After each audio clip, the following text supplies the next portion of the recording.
Yeah, I feel like the younger audiences will adapt to it easier. I remember one lesson was quizzing these kids on all of these film scores, and the one that all of the kids knew right away was Raiders of the Lost Ark. When I talk about that on the air, I notice people kind of like, oh, yeah, now I actually do like Dvorak. Well, actually, I really do like Chopin now that you mentioned that.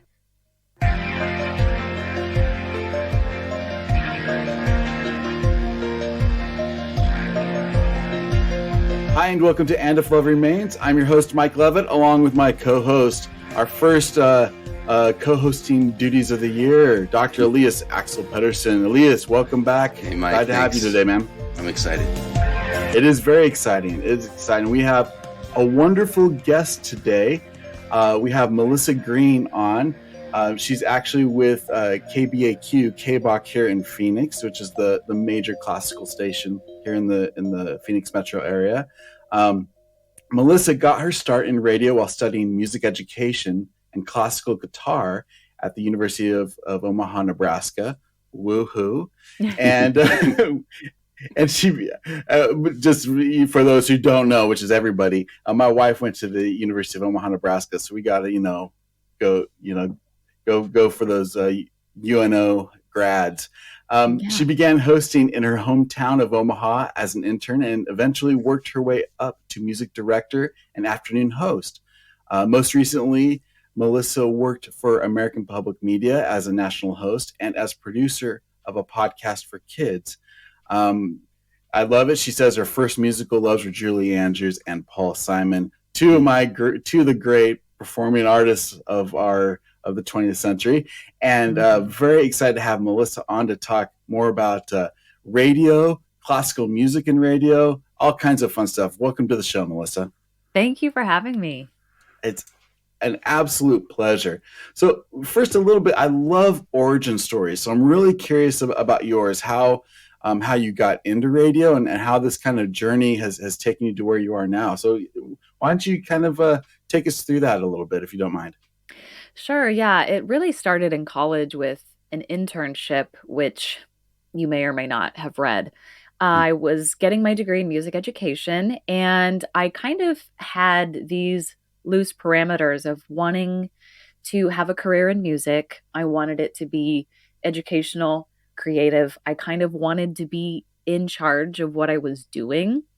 And I kind of always kept like, because my certification was K through 12, and I wound up like loving teaching elementary music. I loved creating my own lessons. But when I applied for this internship in college, the classical radio station in Omaha looks for people studying classical music. So when they get on the air, they know what they're talking about, or at least, the basics of the Baroque, classical, romantic eras. So I did that towards the end of my sophomore year. And for the next couple of years, I just kind of became, after my internship, I think it only lasted like 3 months. And then I just kind of started hosting Saturday afternoons after the Metropolitan Opera. And, in radio, you always start at the bottom. I think majority of people that I talk to start as an intern working for free. And so, yeah, I did Saturday afternoons, overnights, and then worked my way up eventually. And that's kind of how I made my way. Everyone's journey to radio is different. Yeah, and the afternoon host, that's like, the afternoon host and the morning host, those are like the big dogs, right? Yeah, totally. I was thrilled, and it kind of worked with my schedule when I was music director because I was planning our playlists. I did a lot of like interviews for our art show in the morning, and yeah, just kind of got to jump in every weekday from 1 to 4. That's when a lot of like, families pick up their kids from school. And so eventually when I started working with kids in the community, they would hear me and recognize me and think of me as a friend. And that was, That's cool. yeah, that was a really rewarding experience. Well, I was going to ask if I can follow up on, just the difficulties of the job itself. I think we had a little bit of communication before today, and I asked some students as well to share some input and questions. So maybe I Yeah. can go with a sort of, I guess, straightforward one at first. Is the job hard? Of course, but how so? And what are some of the challenges that you have as a radio show host? Yeah. I mean, going live for the very first time, in fact, someone just asked me this question because I was getting interviewed by an old high school teacher about my career path. And it's kind of like you just have to do it. You have to get out there and perform and experience everything. So that part of it was nerve-wracking and challenging.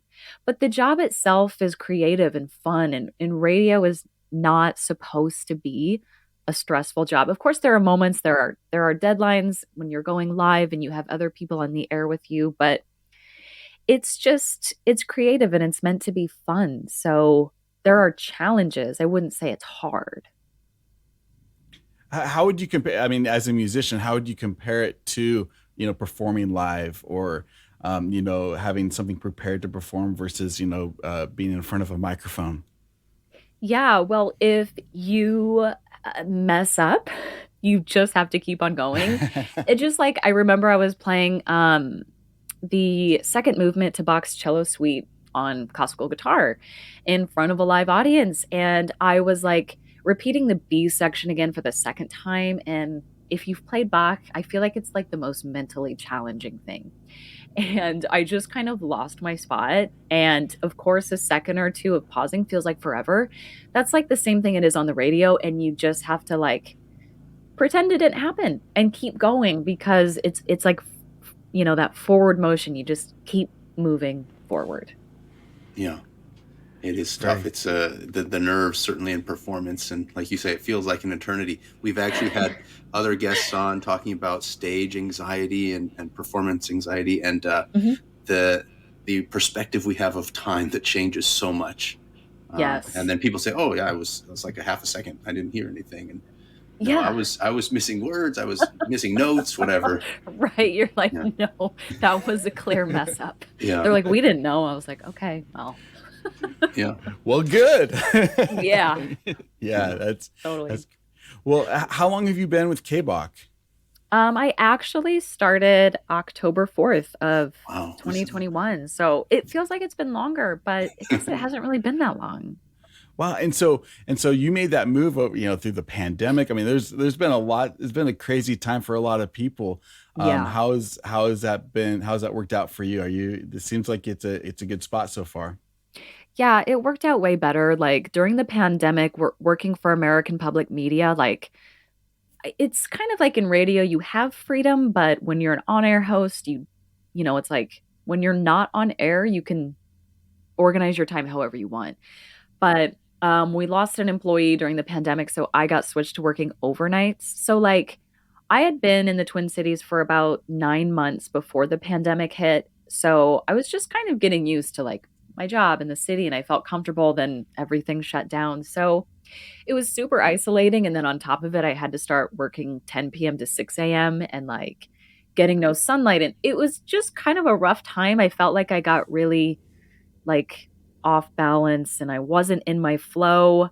I think my job and being creative and still like playing music and writing in my free time helped for sure, but I kind of needed a position where I felt like I'm a little more valued and I'm doing something that it just didn't feel very valued at my previous Yeah. job. So I just kind of threw some things out there. I actually got some offers and I just kind of turned things down until I found something that felt right. And it being the morning show here in Phoenix was like huge. So I was really excited that this aligned and I definitely wanted to live somewhere warm where there was mostly sunshine. That was, yeah, I've kind of felt like I did a 180 since Mhm. I moved down here. Yeah, I moved from a cold spot before, and it's quite different. I do miss some snow, but I also like Yeah. this like January, February time. It's really beautiful. Yeah, it really is. I was going to say the hours that you had, the 10 to 6 a.m., that's more my style. But Oh, is it? Yeah. um, Well, see, some people can do it, and some people in radio have have done it for 15 years out of their career. And I had just, I mean, I'm such a morning person. I love getting up at 5 a.m. and I love being creative then. I like to come into my little home studio and work on whatever. And yeah, it just was, I was like physically ill. And they were like, my boss was telling me, I never got actually caught COVID. Again, I was very good about going in for my live shift. Obviously, no one else is there during the overnights, but Yeah. they kept telling me that being being physically ill was related to stress of COVID, and I was like, well, it It's stress. yeah, you, so you and Mike are the early person. I teach full time, and so I'm getting up for me early, probably very late for you, but it's quite a shift in that. So I Elias definitely is like the the night. classic musician who likes to wake up at 11 and go to bed at 3 after a show. So, you yeah, know. no, yeah, that's actually how my boss is here at KBach. He'll be up till 2 or 3 in the morning because I think he's also a published writer and he cannot do mornings. So like that's also nice that I have the ability to get up and start work at 5 a.m. Kind and of have be the place done to by yourself and yeah. And then he's like, if I email you at 10 o'clock at night, just ignore it. Yeah, I but it's nice now. I so get to hear you on the radio in the morning on my drive to work. oh, Yeah, okay. So so you do that's some how I early started to mornings. also put the name with the voice and all that. I mean, Yeah, it's only been a few months, but it's pretty cool. yeah. Yeah, so people had to adjust. Yeah. so you mentioned you were the program director. What's the role of a program director versus a host? Like, what decisions do you get to make and as a host and vice versa when it comes to the programs that's actually being played or the I don't know, the different spots that you do and such. Yeah, so like when I was I we did have a program director. They kind of choose so music director is a little bit different, but most stations have a music director that's basically planning out the playlist. I was choosing the music basically from midnight until 4 p.m. when we had our syndicated shows come on, whether it be the New York Philharmonic, symphony cast, etc. So I was picking all of the pieces that would be on our playlist. And the program director's job is to kind of figure out um, what kind of contracts are we going to have with the Omaha Symphony? When are their spots going to air? Does someone want to pay more money to air their spot at 7:30 in the morning when there's going to be everybody listening on their way to work when they're getting ready? So the program director is really deciding like where everything fits, and they usually host a special to whereas music director is normally not on the air because it's a full-time job. But I worked for in Omaha, like our radio station had like 7 full-time people.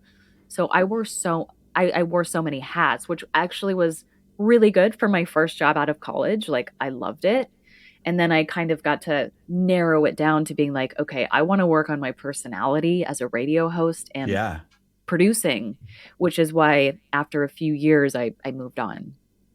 So I have a question that's maybe multi-layered, but when you are choosing programs or pieces for a classical radio station, how would that differ? I mean, you have such a huge, vast, repertoire to choose from, so many Mhm. instruments and whatnot. So how does that differ from, say, a top 40 or a pop or a country station?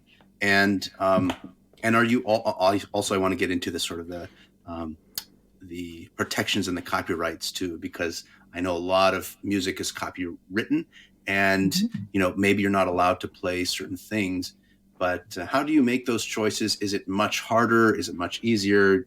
Do you like the flexibility compared to, say, a pop station? I mean, I don't know, and I don't know if you have friends in those worlds in those stations. Yeah, I mean, basically, kind of piggybacking on your last question, like the music director nowadays picks the music, and the hosts have to adapt and plan their show around the playlist that they get. Depending on, American public media was huge. So the hosts weren't really allowed to change and make edits to where at my previous job, if my boss was like, I didn't really want to play this piece at 10 a.m., I picked this Max Bruch violin concerto or whatever. I'd be like, okay, great. So, what makes it easier for me is so like, yeah, there's a top 40 in classical. We say we kind of have like a top 300 where you have your main Beethoven pieces, your main, um, those symphonic movements that people are really familiar with, whether it be Rachmaninoff or Beethoven. And then you have your overtures, you have your Mozart piano pieces, you have your Haydn string quartets. And then when you're planning out, at least what I like to focus on is having something from every era.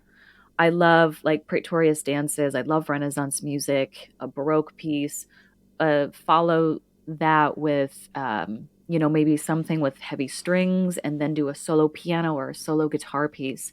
So you're kind of hitting each main era of like Baroque, classical, romantic, some impressionist music sprinkled in here and there, and hopefully some 20th century music. I always liked playing a film piece or two. Believe it or not, or you won't be surprised that, many people are against film music, and they're against hearing like, why are you just playing this finale from Brahms Symphony number 1 or number 4? Like, why would you play just a piece of it? Mm. So you kind of have like, here's your A section of all the Mozart's Piano Sonata number 16. Like you have your A's and then your B's. So there are several like layers to the way you can look at it. And then you plan on like usually 6 pieces an hour and a total of like basically 50 minutes of music, 10 minutes of talking. And I think that, and I think Yeah. that's a kind of a unique problem slash opportunity, I guess, that this classical stations have is when you have a top 40 or a pop or a country, like you can be very genre specific. You can just like you can nail in and go, we're gonna do the biggest hits of the 90s, where KBach, I think they're at one point it was the greatest hits of the last 300 years. And Yeah. you can't focus in necessarily on like the romantic or even 20th century music and say, okay, well let's take a delve into some modern composers and maybe get a taste for it. That it's got to be really a difficult balance to find when you have so much it's so diverse. Yeah.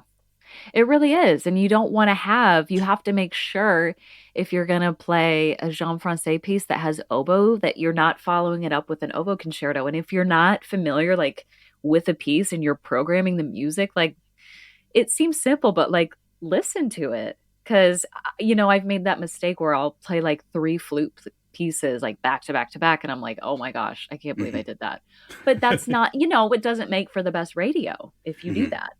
Is Where there a it, lot of discussion between the host and the programmer to kind of figure things out, or it's just you get that playlist and that's given out that whole day to all the hosts? You have to work with it. Yeah, there's not a lot of discussion unless, there's some sort of celebration or, something revolving around what's happening in the community. I always try to find some sort of connection.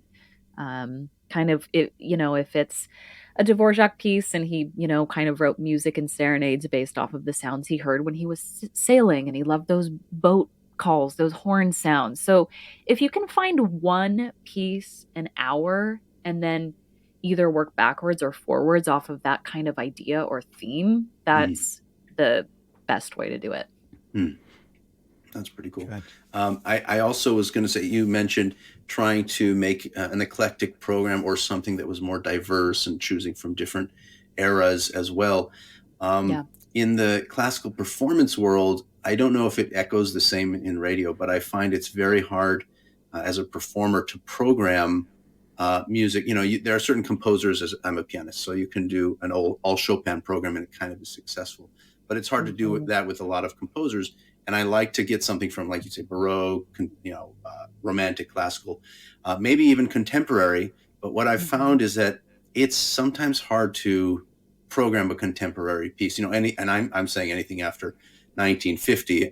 Some people don't even want it after 1920s with Debussy and Ravel, Yeah. because a classical audience is, for the most part, older Mhm. and kind of dwindling, and we've dealt with this problem for many years. So how do we sort of engage more younger folks, and also music that's been written in the last 100 years or so? How do we combine those and have a solution? Yeah, I feel like the younger audiences will adapt to it easier than the older audiences. Like I mentioned before, there was someone who wrote into KBAQ recently, and any listener is allowed to send us an email, and usually we're all copied on it. And it was like so upset that we played a John Williams piece during like midday, a film piece. But in my experience, when I was teaching like fifth graders, I remember one lesson was quizzing these kids on all of these film scores. And the one that all of the kids knew right away was Raiders of the Lost Ark. And this was like back in 2015, and I was so shocked that they knew this, like, it's a classic now, but so it's kind of like taking those ideas, like I said, and kind of working backwards and maybe bringing in Gustav Holst or other 20th century composers that were just have that like classic sound. um, I feel like that's what most of like my friends who are casual listeners, that's kind of what they would gravitate towards. Or like another thing, like I've always been obsessed with Lord of the Rings and the score and like a lot of work that Howard Shore did, but it just reminds me so much of Dvorak and all of these other things. So when I talk about that on the air, I notice people kind of like, oh, yeah, now I actually do like Dvorak. Well, actually, I really do like Chopin now that you mentioned that. So it's still like a really big challenge, I feel Yeah, like, to relate it, and I don't have the perfect answer. I don't know if anybody does. yeah, and that's kind of why. I mean, I can't imagine, and not to say that it can't be done or it's not an idea, but playing a piece by Boulez or Stockhausen, you might get Yeah. 30 emails after you played something like that, and that's still Yeah. 100 years old. So Oh, yeah. I mean, Ken David Mazur is conducting, and he has like a really a big festival in Chelsea, New York. I haven't. I mean, I interviewed him again. It was like 4 or 5 years ago, but mhm. he was trying to get some of his dad was Kurt Masur, right? Kurt Mazur. And Yeah. so, yeah, he was just trying to get out these pieces that, and some of the issue with radio out, like I would go see a performance of 20th century, 21st century music. And in fact, some of his performances that he's recorded and put out over the past 5 years aren't necessarily for radio. Hmm. Yeah, Again, like more you visual. mentioned, Pierre Boulez or Yeah, some of those composers. Yeah. So I I tough to forget where the adapt to. question. Yeah, it's tough, but I know it. I just think it's still gonna take a while. So is that a bottom up or a top down solution? Do you think, or both, or neither? Ooh. I don't know. There's the Um, question. Yeah, and Well, no, because I'm that, putting because that, pressure on you, well, because but that's the thing. I mean, audiences are both used to hearing some certain things. They want to hear certain things, and at the same time, like they don't want to be imposed upon by other things. I mean, yeah. it is a delicate. I remember we had Thomas Rosenkratz on talking about playing some new modern piano pieces and how he would really try to incorporate those into a show that would kind of help people, you know, get into the music more, you know. Yeah, I kind of what we had at my first station was Friday nights from 7 to midnight. It was just called Modern Classics. And anything basically, like you mentioned, after the Impressionist era or stuff that was composed by Debussy, in 1901, 1902, we would still include that, but then we'd play a Carl Vine piano piece or Pierre Boulez or something that, maybe you would really like to listen to and expand your mind with on a Friday night. That's kind of the approach. And I still think that a lot of classical radio stations need to do that. So, we're kind of looking in forward. Because if you think about all of these trained musicians that work in film score, production companies, or backing up a famous pop star. Like all of it is intertwined. And I just think that people need to realize that it can't stay the same forever. Yeah, it's interesting you mentioned Carl Vine, and I'm going to take it back to my performance experiences in programming, because of course I want to expand people's minds and ideas. And if I say, "Oh, I'm going to play a contemporary or modern piece," I think a lot of audience, "Oh, I just don't like anything that's modern." It's like, Yeah. well, I think you might. So, Carl Vine, I've actually recorded his first sonata, and his second sonata, Mm. no, his third sonata was written for a close friend of mine, Elizabeth Oh, wow. Schumann. And he's a wonderful composer. And for those, Australian, maybe people don't know him, but he's still writing stuff now. And the sonata I played was from 1990. And there's some really cool parts that I think if people listen to that, oh, this is great. Is this Ravel? And I said, no, this was actually written in our lifetimes. And then people might say, Right. oh, I had no idea. It's wonderful music. And so I think Mhm. if people give it a little bit of a chance, this is from the bottom up, then they'll be Yes. pleasantly surprised. Yeah, I think there is a misconception about what modern music is. Yeah. What Well, and what it should sound like. yeah, and they're scared of it. When they hear modern, they're thinking of, Like again, 12-tone stuff and yeah. Right, but another, composer that's been doing really well with modern music is Michael Torky. He plays with, Tessa Lark and adds all of these different, folk elements from American music, and I think that's another, um, just underplayed composer on the radio because he's writing this modern music that sounds so beautiful and it's symphonic and it could sound like film music as well. So, yeah, I think if you take all of those ideas and keep pushing it forward, that could make a little more progress with it. It's just people well, yeah, they'll even latch on, but so many people are just like still scared. And like I said, they hear modern music and they're like, ah, right. Well, you've And got if to you sell listen, tickets at a concert, and you've got to, yeah, have listeners that will keep going, and it's a tough balance. and if you listen yeah. to somebody that I think is very accessible and really great is somebody like John Luther Adams and his Being series. Being Yes. ocean, being desert. Those things are so wonderful and they're so unique where they do put you in those settings and because it is program music in a sense, you can you can go in and understand what your experience is going to be like and really feel that. Oh, yeah, Mhm. definitely. And you can always learn something new. I think one of the last like performances I saw in Omaha was The Age of Anxiety Oh, by at Bernstein, I love Bernstein. that. And Yeah, yeah. I couldn't tell the audience's reaction, but like it took me through a whirlwind of emotions. It's an And it amazing piece. Yeah. yeah, and hearing it live, having that live experience is different. And people, if you just go in with an open mind, you'll probably be surprised. Yeah. Yeah, How but has your visually too, it helps. I think with a lot of more contemporary, seeing the piano, the soloist there, Yes, oh it's yeah. just absolutely. so invigorating. You're like, oh my god, what kind of sounds am I experiencing in the hall? It's so powerful. Yeah. So Yes. doesn't always translate to radio, but No, yeah, it doesn't, but, that's why we try to give away tickets and, right. we can only we do what we can. Yeah, exactly. Right, because once you see it, then you can recreate it in your mind if you do hear it on radio, and that's Yeah. a powerful thing. Yeah. Yeah, definitely.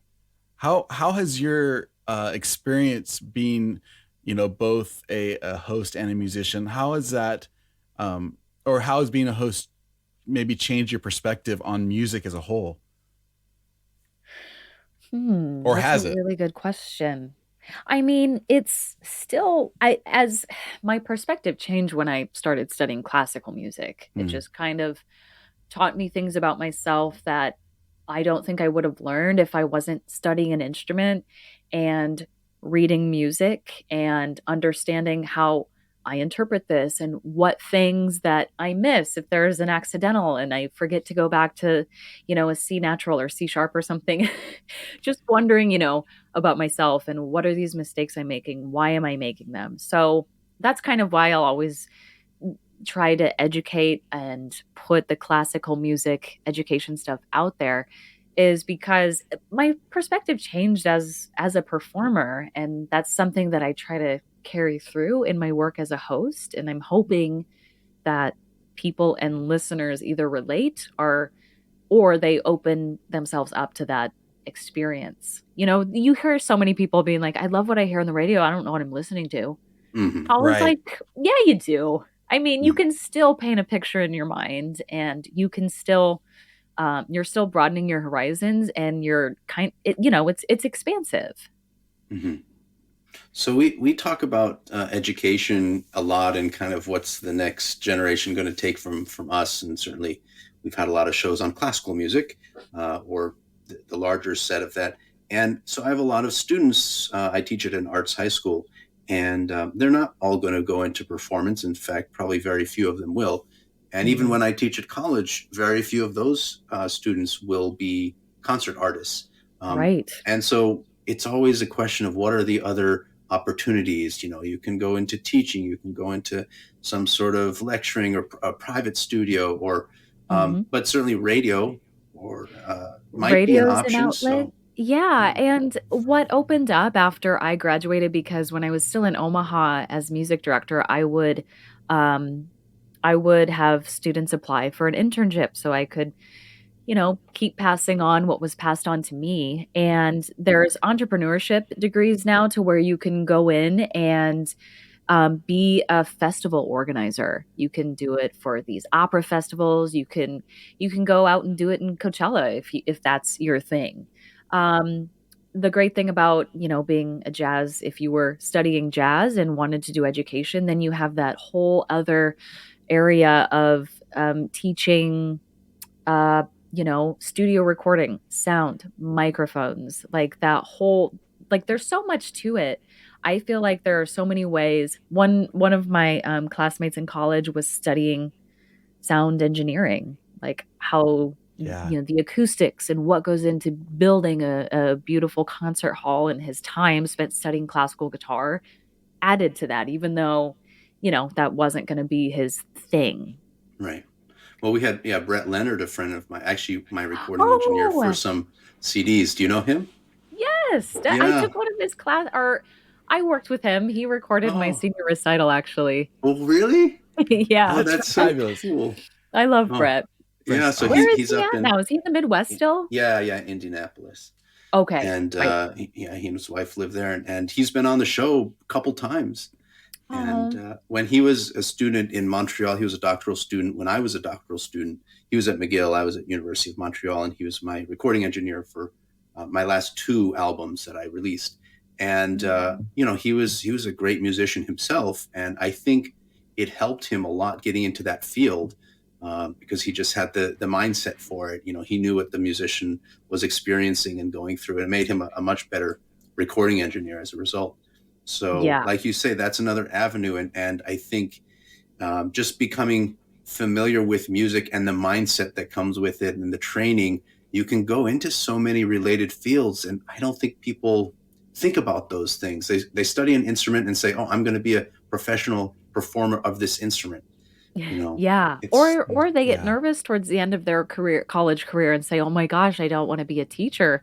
And I remember telling my friend, I'm like, I mean, she was gonna go on to get her graduate degree and probably her doctorate. But I was like, you don't have to go in. You don't have to be a high school teacher if you don't want to. I mean, there was a lot of people that went into music therapy, and you would need probably some additional education. But that was something kind of that stuck out to me as well.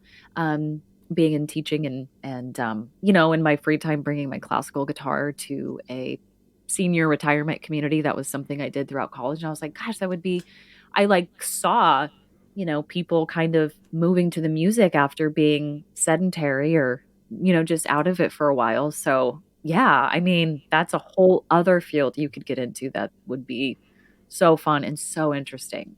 yeah, yeah, for sure. That's cool. Well, Mike, Absolutely. anything?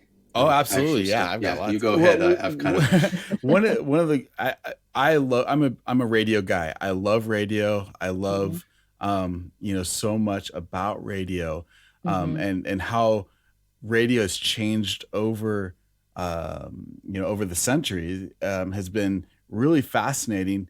As TV came in, you lost some of the kind of radio shows, the drama shows, and those kind of skits that they used to do. Yeah. But you gained something different and became more focused on music, became more focused on things that audio is really unique at doing. Hmm. And now we're kind of coming into another time, where we're having just seismic shift changes in media, specifically podcasts, specific, TV even is just streaming in general. So I'm Yes. curious, like your perspective on how radio is, the relationship between radio and some of these new media that we're seeing happen, over the course of the last 5-10 years. Yeah. I mean, I feel like it's podcasting, obviously, it's so easy to pop in your AirPods and go for a walk or listen to anything you want to listen to is at your fingertips. But with radio, obviously we've been, adding podcasts and at my previous job with my podcast, I would kind of do this green screen thing and do a 60-second promo of promoting my podcast because on top of podcasting, people want to see video content. That's something that's like, now over the past couple years with all of these apps, I feel like that's another element to it. But with radio and like the work that I've been doing is people love that it's part of the community. And it's still, especially during the pandemic, it was like still a comfort thing. You could wake Yes. up and you could hear what was going on around you. And I even cherished it more because I was so isolated like everybody and or I didn't have a family or anything like that. So I would wake up and it's kind of like, you love hearing someone read you the weather and you love hearing this and some of it just has become a part of our I mean, it's the oldest radio's been around for I don't know how long and I feel Well, like it's over 100 still years. Yeah. 100, yeah, close and to close to 150, I'll bet. yeah, that's kind of what I was thinking. And I just feel like, a lot of people, um, I've been in public radio for almost 10 years now, and people thought I was kind of crazy for choosing that career path. And I was like, I don't think it's going to go away. I still think it's going to evolve, but we need to kind of get some of the classical radio stations up with the times. We need that video content. We need to do remotes and invite, like you were saying, like have some of those live performances that 20th, some of these new composers and local musicians come out and about and just kind of bring everyone together because I don't think podcasts can really do that. And I feel like that's what people Yeah. still get from their local radio station and Oh, the I think you're right. And like I said, I love radio. I love the adaptability of it. And one of the things for me, and I'll just speak personally for me, um, the things that will always be viable with TV and radio, even more so, is the fact that it is live. And I think a lot of people think of that as a disadvantage, because, oh, I could go and listen to anything at any time. I go on YouTube and, just type in whatever I want to listen to. But Mhm. it doesn't allow for the experience of all of a sudden hearing something different and new that you wouldn't have expected. Yeah. I find Yeah. I find myself like loving to listen to sports radio, for example, because I know it's live. I know like whatever's going to happen is going to happen in that instant, and nothing can take away from that moment that thing happens.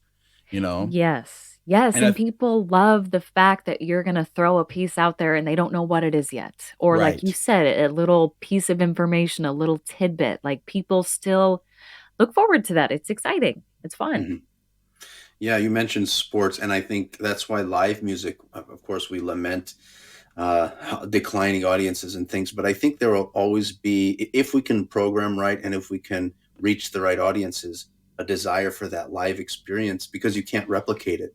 You can get a CD of a concert and or a performance, and often when I listen to a CD, my appreciation goes down Sometimes it goes up because I Mm. hear new things that I didn't hear. But, if there's one little mistake or one little thing that doesn't jive with me, then every time that comes up, I hear it again and I expect it and I just know it's coming. Whereas in a live performance, you don't know it's coming and everybody's on the edge of their seats, whether it's a concert or a baseball game or something. Well, maybe not Yeah. baseball, but no, I'm sorry. No, I actually love live baseball. That was something I did in the Twin Cities just because it's like it's the American pastime, but you kind of like you wait for those big Yeah. moments. It does kind of keep you on the edge of your toe or edge of your seat. And I remember, are you familiar with the conductor Andrew Graham? He's kind of been I'm he not. was No. kind of been making his way around over the last 5 or 6 years. He has this like really bright, eccentric personality, and he came as a guest conductor with Omaha Symphony, and he conducted the Planet Suite by Gustav Holst. And like he was like so animated. And at one part in, I don't know if it was Mars, I can't remember. It was like at this really exciting part in the suite, he just turned around and said something to the audience. And it was just so funny. And no one expected that. And it was just Oh, one of the that's funnest performances because if you think about like stories that you read about Mendelssohn and all of these encores and like, oh, play the Mhm. finale again. I was like, gosh, I really, I was just so moved by that performance from that conductor because I was like, he's doing exactly what people need to be doing. Hmm. Yeah. And that's so we need that communication. We have to break down that fourth wall a Yeah, lot. especially for those new listeners who, I mean, I Mhm. still get asked like, why do they need a conductor? Like, what are they Mhm. Oh, doing? sure. Yeah. Yeah, especially So when you like have things like the Orpheus that does so well without. Yeah. yes, yeah, exactly. So, Yeah. yeah, it's really fun, especially to like see that from because like you said, live performances, sitting up in the first few rows and being so close to the pianist or the violinist is like so thrilling. It's yeah. so magical. But when you get that from, more performances from the conductor and it doesn't have to be quite as, stiff, then it's like, yeah, Yeah. that's There's how a we should YouTube be. blooper of a concert. I forgot if it's like Marion Alsop conducting or whom, but I think they're doing Firebird. Okay. And there's that, I think it's Firebird, where there's a very slow section, and then there comes in with a bang, dun dun dun dun dun dun. These two bangs, and somebody was actually sleeping in the audience and just screamed. They got up and screamed. It's such a surprise, and everybody kind of laughed, but kept it going. And I'm sure the audience, from that time on, was super attentive. And Yeah. you just can't get that in a recording. So No, No, you yeah, can't. Oh, I love that. that's yeah, that's a great yeah, story. yeah. Check Oh, it that's out. wonderful. Yeah. Melissa, Go ahead. I was just going to ask what kind of things that you have planned coming up. What are some of the exciting things that that you have planned for KBach or other side projects? What are you working on these days? Yeah, so KBach just launched Classical Next. So it's I don't know if you've heard it on the radio. We've been talking about it quite a bit, and it's celebrating the future of classical music here in the Valley. And teachers and parents nominate a student between the ages of 7 and 13. And we kind of, we go through their nomination forms and their audition piece, and we choose one student to spotlight every month. So we read their bio throughout the day. The winner for this month is 12 years old. He's at Basis Awatuki, and he's just this he's amazing. So, he just came into the studio for his interview, which is now on our website, and it's another fun way that's kind of like, this is what's great about radio, like, it's still exciting for a kid or actually the parents too to come in and see the radio station, like, we Yeah. forget because we're in studios all the time, but it's really such a good inspiring experience for them. So I'm really excited about that, and I'm actually visiting his school next week to present his award and some gifts we have for him in front of his peers. And the main reason is because you do get, as you get older in high school, you go to competitions and stuff, but a lot of these younger kids putting in a ton of work outside of rehearsal they don't really get a ton of recognition. So if Mm-hmm. you start that younger and earlier, it'll have a good impact, hopefully. Yeah. Yeah. Yeah, So well, I have that's a something. nomination to put in eventually, but we'll talk later. Oh Yeah, yeah, yeah, it's ongoing. yeah. So yeah, so I'm doing that, and a lot of classical music is based off of folk songs from, you know, different countries in Europe and America, thinking of Aaron Copland. So I'm taking this lesson that I did with fifth graders, which is basically a songwriting lesson. And it includes like note values. So it includes all of these different aspects. It includes journaling and daydreaming and How a whole fun. history on folk music. And so then at the end, they kind of end up writing their own song lyrics in the style of This Land Is Your Land. So I kind of like break that up down, and it's kind of like a whole week's worth of like a lesson. So I'm hoping to publish that. I'm just kind of getting those ideas back down because I was like I said, I like my creative job, but I always like to be working on a project. I do voiceover stuff in my free time, so that's another way I fill up my time. Yeah. And yeah, just kind of creating this small education booklet on songwriting because I think it would really help students get into music and or think about a career or studying an instrument. Well, If they we would love to have you on to talk specifically about that because I both Elias and I teach. I do songwrite. I love it. It's fun, and it would be just oh cool. wonderful to have you on, and as that gets closer to being completed. Yeah, I would love to. I kind of need to like find some schools to go out, and again, it's kind of like I've just kind of been thinking back like, okay, this was so successful when I was a student teacher and I need to do it again. And kids loved it. They wanted to take the project home and show their parents and like do the whole thing with their parents. And it's really hard to get fifth graders excited if you're doing kind of the same circle games and stuff like that. And I was like, how cool would it be if kids just learned how to write a song? Like Hmm. they Mhm. don't really get that in school, and Well, there's you're so welcome to many. come to our school. It's an Uh, arts high school, and they go down to fifth. It's fifth grade through 12th, oh, and yeah, okay, you're certainly welcome. I'll, that would be I'll we'll be in contact. Yeah, I know the other teachers would definitely. love to have you. Oh, great. Yeah, I mean, it would take up some school time, but That's fine. cool. Yeah, I Yeah, would love to come back and talk to you when I get more of that integrated. That'd be so fun. sure. Yeah, that'd be awesome. Fabulous, fabulous. Cool. Um, Elias, do you have anything else that you'd like to add before we Oh man, kind we can talk forever. of? So true. I mentioned, I love that you mentioned going into the studio being such an experience. I grew up in Albuquerque, but I was in the studio there for a concert. I played in this really cool hall that was owned by a granddaughter of Puccini. And Oh, so the whoa. hall was designed for more voice, but I was playing piano, and it's kind of turned into a hall that does more pop and rock and other and jazz and other genres. But the original design was more for opera and aria singing. But anyway, since I was the only pianist to play a full piano recital in that hall, since it was built in, I don't know, the early 20th century, I was on the radio and we talked about that and what kind of program are you going to play and whatnot. And it was such a fun experience in the studio. I loved it. So ever since, and that was when I was 25 or 26, that I really caught the bug there, and it bit me. And I Hmm. just love the radio experience. I haven't done anything really since, which is why I got into podcasting with Mike. I was so happy that he asked me to do this. And then I, finally connected with you and reached out. And it's just like this idea, this dream that will eventually come to fruition of collaborating somehow. But I think people Yeah. need to see that and experience it to know how magical it is. Yeah, yeah, the whole experience is just it's on another level, and Hmm. it inspires everyone that's a part of it. I'm always Hmm. inspired by bringing people in and hearing their stories. It's the Yeah. funnest part of my job. Yeah, that's Yeah. very nice. Good, great to hear, and I'm so glad Yeah. you got to come on and we got to sort of share in that experience as well. Yeah, thanks so much for having me. It was so nice talking and getting to know you guys.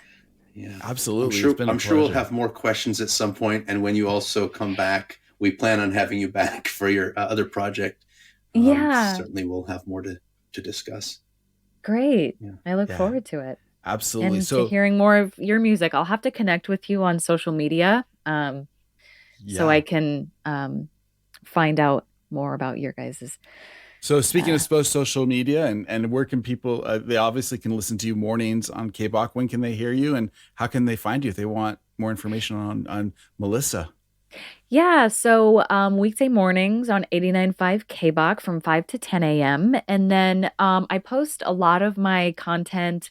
I post, some of my, my personal life and my voiceover work on Instagram. I try to stay on top of like Facebook, but I use it for work, but I'm just at Melissa Greene _voices on Instagram. On Instagram. And then you can find, I feel like that's the easiest. Hopefully that's something your audience is a part of, the Instagram world. But because, I think visuals and showing videos, and sometimes it's just me showing people like, this is what I do at my home studio, or this is my view from the KBach studios. I actually have a lot of listeners now in Phoenix following me there and chit-chatting, and they get to know a little bit more about me. So that's what I'm going to throw out there for now.